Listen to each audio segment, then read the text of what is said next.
చల్లని నీడనే కాదు అప్పుడప్పుడు ప్రాణాలు కూడా తీస్తున్నాయి హైదరాబాద్ నగరంలోని రోడ్లు పక్కన గల భారీ వృక్షాలు ఓ మోస్తరు గాలివానలొచ్చాయంటే చాలు రోడ్డుకు అడ్డంగా పడిపోతున్నాయి మరోవైపు ఈ వృక్షాలు నేలకొరగటంతో విద్యుత్ సరఫరాకు అంతరాయం ఏర్పడుతోంది పలు ప్రాంతాల్లో కూలుతున్న చెట్లు విద్యుత్ కేబుల్స్ నెట్ కేబుల్స్ వాహనాలను నాశనం చేస్తున్నాయి ఇటీవలే కంటోన్మెంట్ హాస్పిటల్లో చెట్టు కూలి ఓ వ్యక్తి మృతి చెందగా 4 నెలల క్రితం ఆదర్శ్ నగర్లో చెట్టు కూలి ఆటో డ్రైవర్ చనిపోయాడు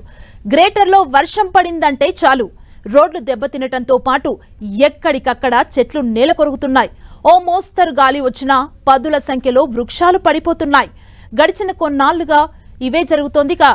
వేలాది చెట్లు వర్షం కారణంగా కూలిపోయాయి సిటీలోని ప్రధాన రోడ్లతో పాటు అన్ని కాలనీల్లో రోడ్డుకు ఇరువైపులా జీహెచ్ఎంసీ మొక్కలు నాటుతోంది ఫుట్పాత్లపై లోతుగా గోతులు తీసి చెట్లు నాటకపోవడంతో అవి త్వరగా కూలిపోతున్నాయి అయితే సిటీలో నేలకొరుగుతున్న చెట్లలో ఎక్కువగా ఫెలోఫామ్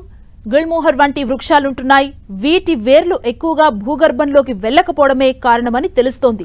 విద్యుత్ వైర్లకు తగలకుండా వాటికి ఒక సైడ్ మాత్రమే ట్రిమ్ చేయడంతో అవి కూలిపోతున్నట్లు గుర్తించారు సికింద్రాబాద్ కంటోన్మెంట్ ఏరియాలో చెట్లు కూలటంతో హాస్పిటల్కు వచ్చిన ఓ వ్యక్తి మృతి చెందగా ఆయన భార్య తీవ్రంగా గాయపడింది 4 నెలల క్రితం Adarsh Nagar MLA colony junction వద్ద ఇలానే చెట్టు కూలి ఓ ఆటో డ్రైవర్ అక్కడికక్కడే మృతి చెందారు అటు జీహెచ్ఎంసీ అర్బన్ బయోడైవర్సిటీ ఇంజనీరింగ్ అధికారుల సమన్వయ లోపం కూడా శాపంగా మారింది ఫుట్పాత్ పై చెట్లు నాటిన వెంటనే